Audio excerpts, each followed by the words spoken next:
إن الحمد لله نحمده ونستعينه ونستغفره ونعوذ بالله من شرور أنفسنا ومن سيئات أعمالنا من يهده الله فلا مضل له ومن يضلل فلا هادي له أشهد أن لا إله إلا الله وحده لا شريك له وأشهد أن محمدا عبده ورسوله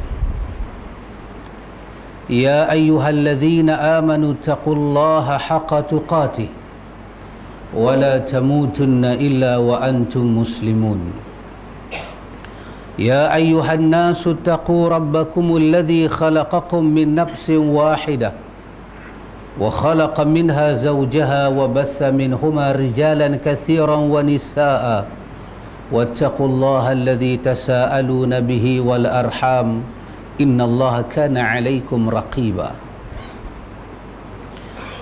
يا أيها الذين آمنوا اتقوا الله وقولوا قولا سديدا يصلح لكم أعمالكم ويغفر لكم ذنوبكم ومن يطع الله ورسوله فقد فاز فوزا عظيما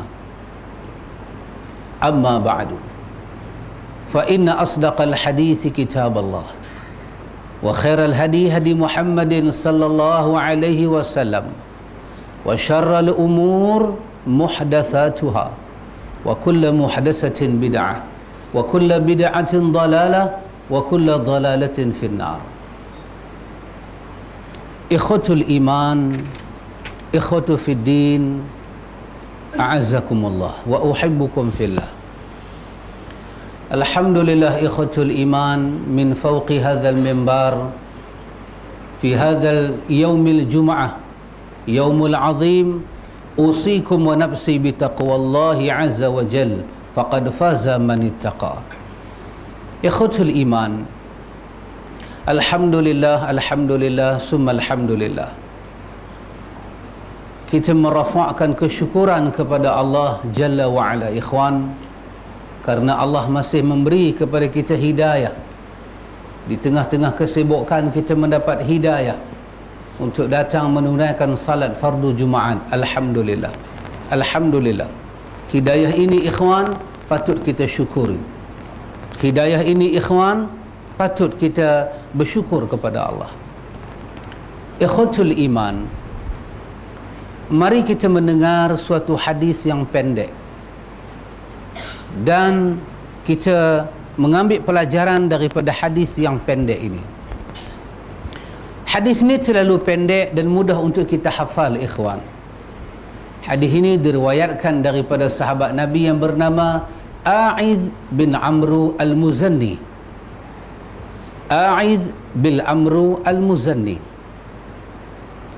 Dia menyatakan anin Nabi sallallahu alaihi wasallam, dari Nabi sallallahu alaihi wasallam, baginda bersabda, al-Islamu ya'lu wala yu'la. Sependek itu hadis itu. Al-Islamu ya'lu wala yu'la. Al-Islamu ya'lu wala yu'la.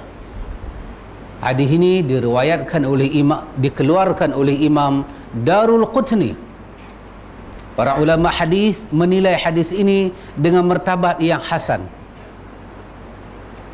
Ikhwatul iman, para ulama hadis ketika mensyarahkan hadis ini menyebut daripada hadis yang pendek ini telah lahir beberapa urusan akidah dan urusan jihad.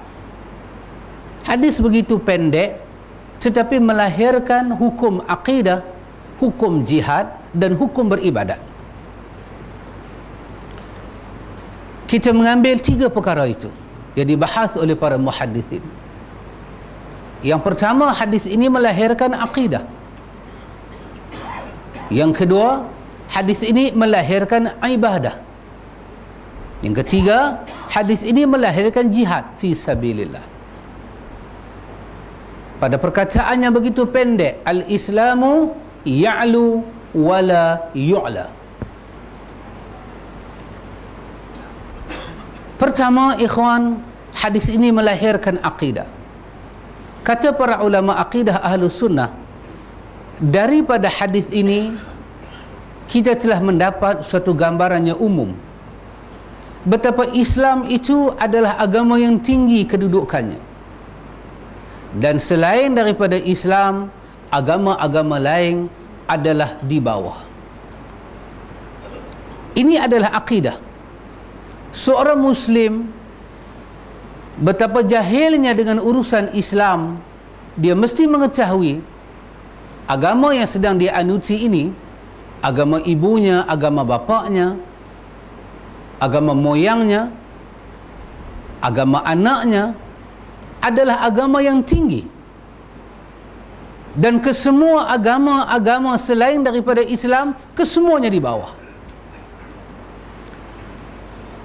Tidak ada satu agama boleh duduk setanding dengan Islam. Na'udzubillah, lebih lagi melebihi ketinggian Islam. Demi Allah, ini tidak akan jadi. Maka seorang Muslim berdasarkan hadis ini telah lahir akidah. Dia tidak boleh menyatakan agama itu serupa dan sama.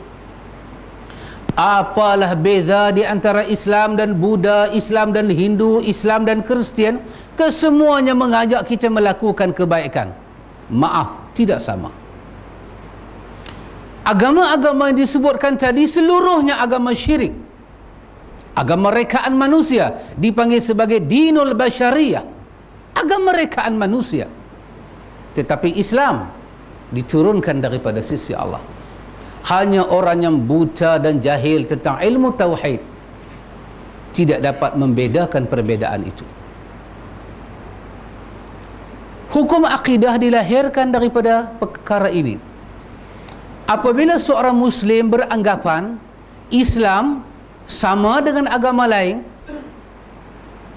na'udzubillah, kalau dia beranggapan ada yang lebih tinggi daripada Islam, maka ketika itu dia telah berpindah daripada pintu Islam kepada pintu kekufuran.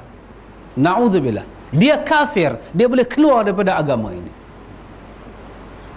Tidak ada agama yang lebih tinggi melainkan Islam.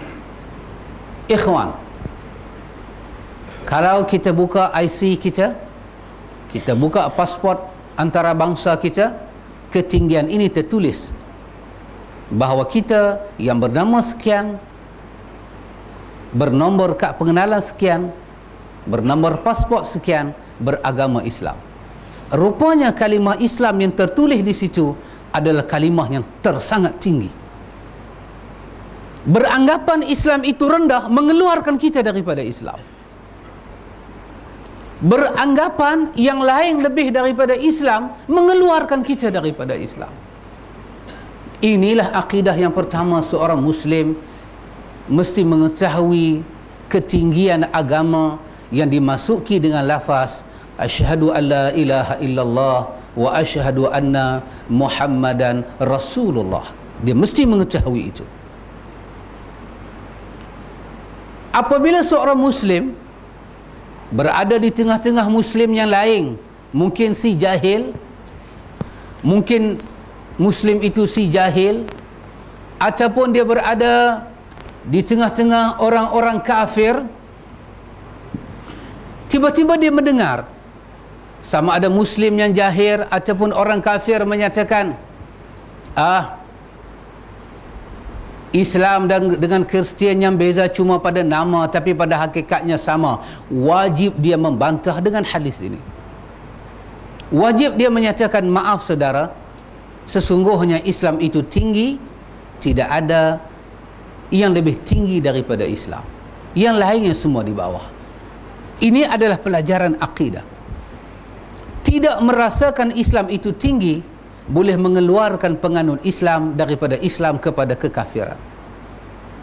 Beritahulah kepada anak-anak kita di rumah, hai anakku, agama yang sedang kamu anuti dan ayah anuti, yang nenek moyang kita anuti adalah agama yang tinggi. wa wassa biha Ibrahim li banihi wa Yaqub ya bani innallaha astafa lakumuddin fala tamutunna illa wa antum muslimun. Ibrahim telah memberi wasiat kepada anak cucunya. Demikian wasiat itu disambung oleh Yaqub kepada anak cucunya. Wahai anak cucu keturunanku, sesungguhnya Allah telah memilih kepada kamu suatu agama yang bernama Islam, dan janganlah kamu mati melainkan di atas Islam yang tinggi ini. Ikhwatul iman, kalau kita menjadi Muslim, walaupun tidak mengetahui banyak hukum hakam agama, tetapi ini adalah benda yang mesti diketahui. Al-Islamu ya'lu wala yu'la. Al-Islamu ya'lu wala yu'la. Hadis ini diriwayatkan oleh Imam Darul Qutni dengan nilai yang hasan. Pelajaran yang kedua daripada hadis ini melahirkan ibadah. Hadis ini melahirkan ibadah. Ikhwatul iman, para ulama hadis menyebut untuk menjaga ketinggian Islam, kita mesti menjaga ketinggian Islam. Untuk menjaga ketinggian Islam yang wujud dalam hadis ini ialah dengan cara kita menjadikan Islam itu sebagai pedoman dalam hidup. Tidak ada cara lain. Bukan ditabal, Islam adalah agamaku, kemudian hidup tanpa beragama. Itu tidak memelihara ketinggian Islam. Para ulama yang memahami maksud hadis ini telah menyebut untuk menjaga nilai ketinggian harakat martabat maruah Islam, mestilah menjadikan Al-Quran dan Sunnah sebagai pedoman dalam kehidupan. Ini kerana ikhwan, apabila disebut Islam yang tinggi, maka isi kepada Islam itu adalah wahyu. Dan wahyu itu cuma ada dua, iaitu Al-Quran dan Sunnah Rasulullah sallallahu alaihi wasallam. Maka tidak ada jalan untuk memastikan Islam itu naik, Islam itu kekal kepada ketinggiannya, pada martabatnya, melainkan seorang Muslim mesti beramal berpandukan kepada isi Islam, iaitu Al-Quran dan As-Sunnah. Baginda Rasulullah sallallahu alaihi wasallam memberi peringatan, memberi bimbingan, memberi kepada kita pedoman dan petunjuk tentang man amila amalan laisa alaihi amruna fahuwa raddun. Sesiapa yang beramal di dalam Islam ini dengan suatu amalan yang tidak wujud di dalam Islam, sesiapa yang beramal di atas nama Islam sedangkan amalan yang dia buat itu tidak wujud di dalam Islam, fahuwa raddun, maka amal itu tertolak pada saat dia melakukan. Ikhwatul iman, seorang ulama yang bernama Ibnu Daqiqul Aid, dia telah memberi syarah kepada Matan Arba'in lin Nawawi. Dia meninggal pada tahun 702 Hijrah. Ketika dia mengupas hadis man amila amalan laisa alaihi amruna fahuwa raddun, sesiapa yang beramal dengan satu amalan di dalam Islam yang amalan itu tidak pernah wujud daripada Al-Quran dan daripada Sunnah, maka amalan itu tertolak. Kata dia, hadis ini, hadis man amila amalan ini adalah hadis yang pendek, sama pendek dengan hadis tadi, Al-Islamu ya'lu wa la yu'la. Tetapi hadis ini mempunyai satu kaedah yang agung, yang besar. Kalimah yang wujud dalam hadis ini adalah kalimah yang ringkas tetapi syarat dan padat dengan makna. Hadis ini telah menjadi benteng yang membentengi Islam daripada segala kepalsuan dan penipuan. Bahawa hadis ini dengan tegas menolak seluruh bid'ah yang wujud di kawasan Islam. Sesiapa yang beramal dengan satu amalan bid'ah yang tidak pernah dibuat oleh Nabi dan para sahabat, dan dia menamakan amalan itu dengan amalan Islam, maka hadis ini telah menjadi benteng dan menolak amalan-amalannya itu. Sebahagian daripada para ulama usul fiqh telah mengambil hadis ini, ikhwatul iman, untuk menjadikan sebagai tajuk di dalam usul fiqh betapa larangan itu terbatal apabila dia bertentangan dengan hadis ini. Subhanallah, ikhwatul iman. Seorang daripada kita tak dibenarkan beramal dengan Islam yang tinggi, melainkan dia kena beramal dengan isi Islam, bukan mereka-reka, bukan berlebih-lebihan, bukan menokok tambah, tetapi beramal dengan apa yang telah menjadi Islam itu tinggi. Islam tinggi bukan kerana bid'ah, Islam tinggi bukan kerana pandangan dan bukan kerana pemikiran penganutnya. Islam tinggi kerana dia adalah ditinggikan oleh Allah, ajarannya telah diturunkan oleh Allah. Dengan itu, ikhwatul iman, hadis ini telah melahirkan ibadah. Kita mesti beribadah dengan Islam yang tinggi itu. Kita mesti berpuas hati dengan apa yang wujud di dalam Islam, ikhwan. Apa yang tidak wujud di dalam Islam, kita mesti rida. Apa yang wujud di dalam Islam, kita kena berpuas hati tanpa ada ketak dada untuk mengamalkan yang ada dan untuk meninggalkan yang tiada di dalam Islam. Subhanallah, ikhwan. Khalifah Umar bin Abdul Aziz ketika memberi syarahan di hadapan rakyat jelatanya, memberi peringatan. Ini dapat kita lihat di dalam tafsir Ibnu Abi Hatim Ar-Razi ketika dia membahas pada juzuk yang ketiga. Khalifah Umar bin Abdul Aziz menyatakan, kata dia, Rasulullah sallallahu alaihi wasallam dan para pemimpin setelah kewafatan Rasulullah, iaitu para khulafa ar-rasyidin al-mahdiyyin, telah pun menetapkan sunnah-sunnah yang perlu kita ikuti. Kata Umar bin Abdul Aziz, Rasulullah sallallahu alaihi wasallam dan para pemimpin selepas daripada Rasulullah, yakni khulafa ar-rasyidin al-mahdiyyin, telah pun menetapkan sunnah-sunnah yang mesti kita ikuti. Barang siapa mengambil sunnah yang telah mereka tetapkan itu, sesungguhnya dia telah berpegang dengan teguh kepada kitab Allah. Sesiapa yang mengambil sunnah daripada Nabi dan para sahabat, dia telah pun berpegang dengan kitab Allah dengan pegangannya sangat teguh. Sesungguhnya kekuatan itu ada pada agama yang besar ini. Sesiapa pun, kata Umar, sesiapa pun, kata Umar bin Abdul Aziz, sesiapa pun tidak pernah diberi hak oleh Allah untuk merubah dan mengganti tepat sunnah dengan perkara yang lain.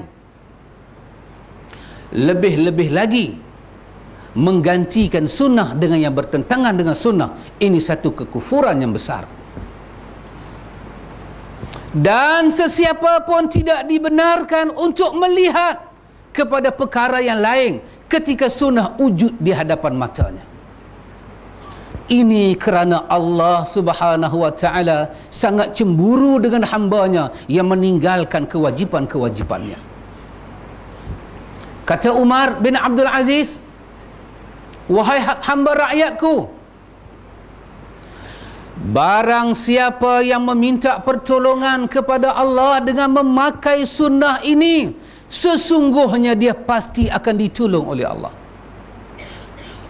Sesiapa yang memohon petunjuk kepada Allah dengan mengambil sunnah ini, dia akan ditunjuki oleh Allah. Barang siapa meninggalkan sunnah ini yang telah ditetapkan oleh Nabi Rasulullah sallallahu alaihi wasallam dan oleh para pemimpin setelah Rasulullah, yakni para sahabat, dia meninggalkan sunnah ini dan meninggalkan jalan orang-orang yang mukmin, yakni jalan para sahabat, sesungguhnya Allah Subhanahu wa ta'ala amat berkuasa kepada hamba ini untuk memasukkan hamba ini ke neraka jahanam. Sesungguhnya neraka jahanam itu seburuk-buruk tempat kembali. Subhanallah ikhwah.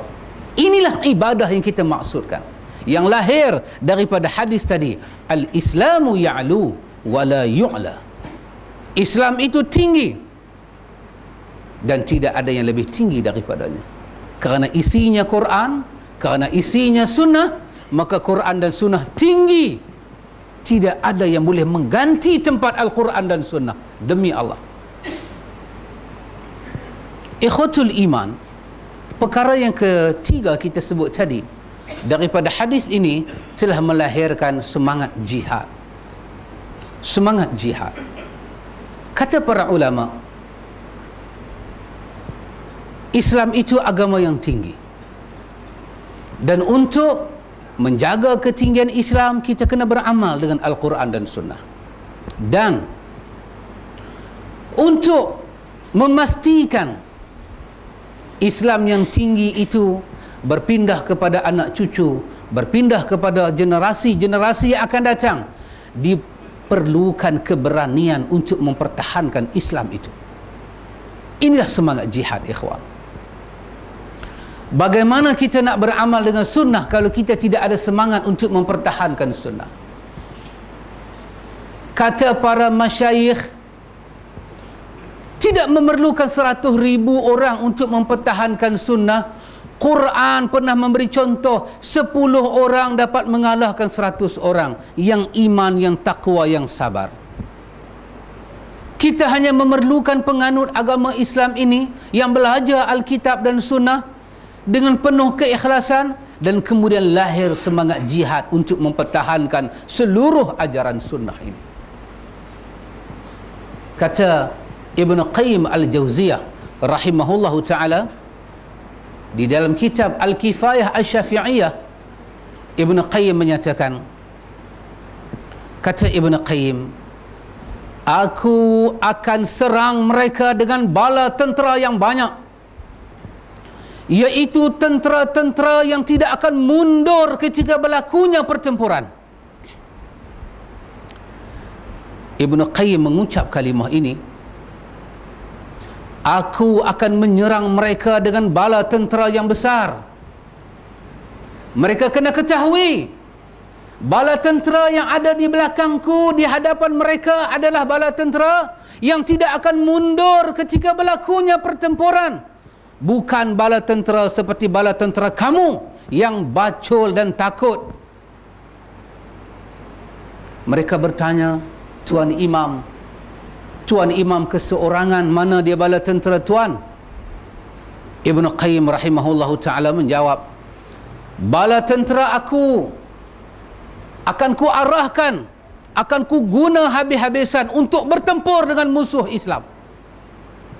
Bala tentera aku adalah 2 wahyu daripada sisi Allah, Al-Quran dan Sunnah. Bala tentera aku adalah fitrah yang telah Allah berikan kepada manusia. Bala tentera aku adalah akal yang sehat yang telah Allah campakkan kepada manusia. Akan kugunakan bala tentera ini untuk bertempur dengan ahli-ahli bid'ah dan khurafat. Akan kugunakan bala tentera ini untuk melawani orang-orang yang menganggap Islam sebagai musuhnya. Sehingga kata Imam Ibn Qayyim, kita lihat siapakah yang lebih kuat hujahnya, yang lebih waras akalnya, dan yang lebih jelas dalil-dalil yang diambil daripada 2 wahyu yang diturunkan daripada langit itu.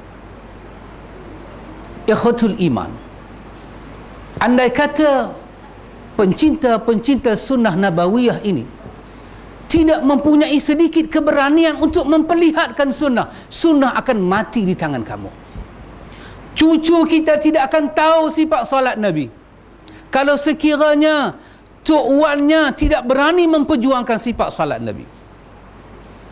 Cucu kita tidak akan tahu makna akidah Ahlus Sunnah kalau kita tidak mewariskan akidah Ahlus Sunnah kepada anak-anak kita yang sedang membesar.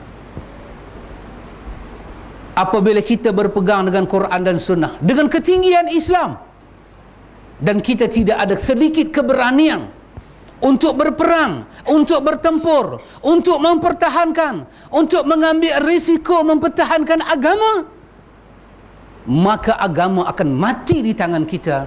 Anak cucu zuriat akan datang tidak akan dapat melihat kemurnian agama itu, ikhwan.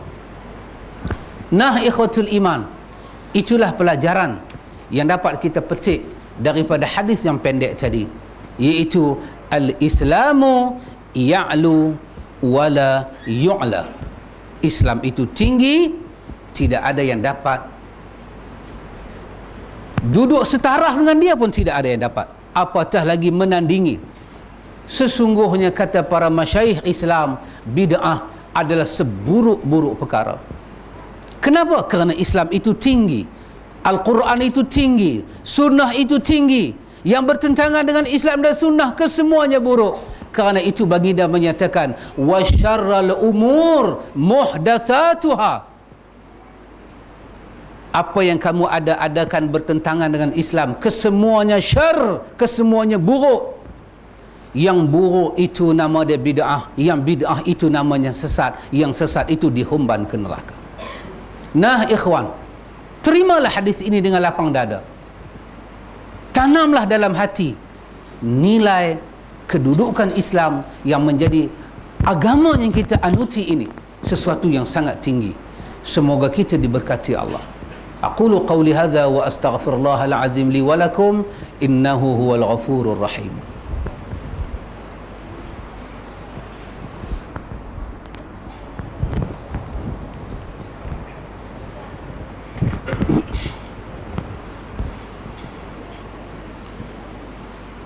Alhamdulillahilladzi bini'matihi tatimmus salihat. Asyhadu an la ilaha illallah wahdahu la syarika lah. Wa asyhadu anna Muhammadan abduhu wa rasuluh. Allahumma salli ala nabiyyina Muhammad wa ala alihi wa sahbihi ajma'in. Amma ba'du. Ikhwatul iman, ikhwatul fiddin, a'azzakumullah wa uhibbukum fillah. Suatu hari, ikhwatul iman, ketika Nabi berjalan dengan para sahabat, tiba-tiba daripada jauh Nabi nampak seperti ada suasana yang bising. Nabi bertanya, apa itu? Mereka bertanya, ya Rasulullah, di sana ada kematian, di sana ada kewafatan. Baginda dan para sahabat menuju ke arah itu. Baginda melihat ada mayat yang sedang ditanam di suatu tanah perkuburan. Tiba-tiba kata Uthman bin Affan dengan tidak semena-mena berlindangan air mata baginda. Maka baginda mengucap satu perkataan yang pendek. Kata baginda seperti hadis yang diriwayatkan oleh Abi Daud. Kata baginda, untuk hari inilah kamu mesti bersedia. Untuk hari inilah kamu mesti bersedia. Untuk hari inilah kamu mesti bersedia. Seluruh kehidupan kamu untuk bertemu dengan hari ini. Tuhan menjadikan kamu dalam perut ibu kamu, kamu membesar, direzekikan kepada kamu melalui pemakanan ibu kamu. Cukup masa tertentu kamu keluar ke dunia, kamu jalani hidup sebagai kanak-kanak. Allah rezekikan kamu, Allah jaga keselamatan, kesihatan kamu. Kamu membesar, direzekikan Allah kepada kamu. Kamu menjalani kehidupan, kamu menjadi dewasa, kamu menjadi tua, sehinggalah sampai satu tahap tua kamu itu dunia tidak berhajat kepada kamu. Apabila sampai tahap suatu umur, dunia sudah tidak ada tempat untuk kita, ikhwan. Dengan kelemahan, dengan kekurangan, sudah tidak ada tempat untuk kita berjalan. Ketika itu, kamu akan dikembalikan kepada Tuhan kamu. Seluruh ini memakan masa puluh tahun, ada orang mengambil ratus tahun, semata-mata untuk hari ini, kata Nabi, bersedialah kamu. Ikhwan, kita bersedia melakukan amal, berpegang dengan sunnah Nabi untuk hari itu. Bukan untuk sesiapa, ikhwan. Kita sayang dengan agama ini, dengan Islam ini, bukan untuk sesiapa, untuk menjadi bekal dan faedah besar kita di hari akhirat nanti. Anda datang menunaikan salat Jumaat, saya datang menunaikan salat Jumaat untuk diri kita, ikhwan, bekal di hadapan Allah. Kita tidak berbuat untuk orang, ikhwan, melainkan Al-Quran berfirman, in ahsantum ahsantum li anfusikum wa in asa'tum falaha. Kalau kamu buat baik, baik itu untuk dirimu. Kalau kamu melakukan jahat, jahat itu pulang pada dirimu dunia dan akhirat. Nah, ikhwatul iman, apakah alasan seorang hamba ketika dia mengetahui perkara ini? Ketika keingkapan datang, dia tahu selama puluhan umurnya dia tidak kenal sunnah Rasulullah. Apakah alasannya? Ketika Tuhan panggil fulan, hai hambaku, ya ibadi, hai hambaku, apa yang telah kamu lakukan dengan dirimu? Apa yang akan kita perkatakan? Tuhan, saya terlalu sibuk, wahai Tuhan. Saya ada kerja yang banyak yang tak terurus. Bagaimana ingin saya tegakkan sunnah-sunnah Nabi-Mu? Saya ada perkara yang penting, Tuhan. Saya ada mesyuarat yang penting, Tuhan. Mesyuarat saya itu lebih mulia daripada rumah-Mu yang bernama masjid, wahai Tuhan. Pekerjaan yang sedang ada di keliling pinggang saya ini lebih mulia daripada kitab-Mu dan sunnah Nabi-Mu, wahai Tuhan. Kalau Tuhan bertanya, wahai hamba yang celaka, pekakkah telinga kamu? Butakah mata kamu? Telah kufirmankan dalam kalamku, wa ma khalaqatul jinna wal insa illa liya'budun. Aku yang menciptamu, aku yang bagi rezekimu, aku yang bagi sehat padamu, dan kamu aku cipta untuk mentaati perintahku. Nah, ikhwan,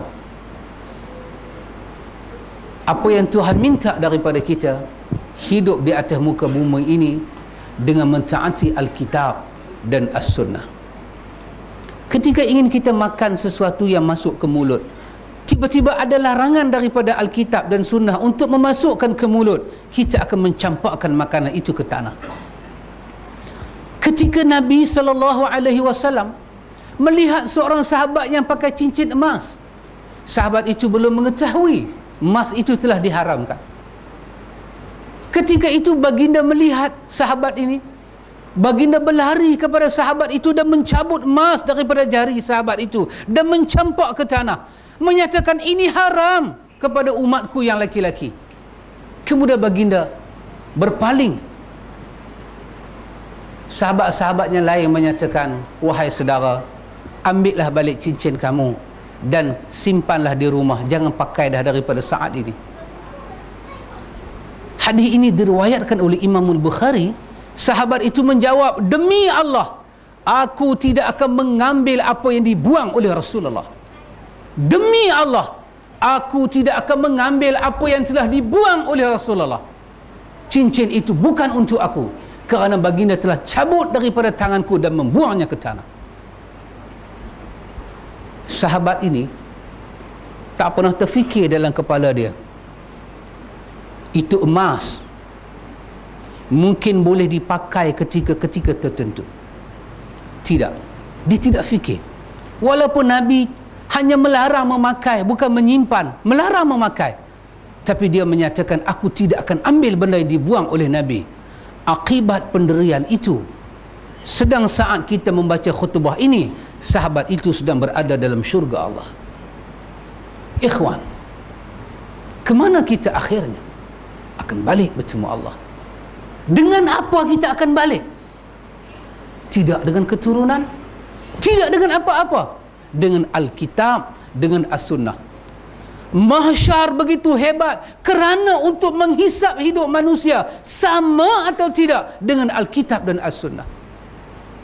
Bukan untuk menghisap si miskin, kayakah kamu dengan si kaya. bukan untuk menghisap si kaya. Kenapa kamu tidak miskin seperti si miskin? Tidak, ikhwan, tidak. Penghisapan mahsyar, kerana nak menghisap mana dia hamba yang amal hidupnya tidak sama dengan Nabi, itulah hamba yang durjana. Wamtazu yawma ayyuhal mujrimun, minggir kamu yang celaka yang tidak sama hidup kamu dengan Rasul. Kerana itu ikhwatul iman, ambillah sedikit ruang waktu untuk mendekatkan diri kepada agama yang tinggi, yang tidak ada yang lebih tinggi daripada agama ini. Semoga kita diberkati Allah dunia sampai akhirat. Allahumma ghafir lil muslimina wal muslimat wal mu'minina wal mu'minat al ahya'i minhum wal amwat, innaka sami'un qaribun mujibud da'wat ya qadiyal hajat. Rabbana atina fid dunya hasanah wa fil akhirati hasanah wa qina adzaban nar. أقول قولي هذا وأستغفر الله العظيم لي ولكم إنه هو الغفور الرحيم. أقم الصلاة لذكر الله.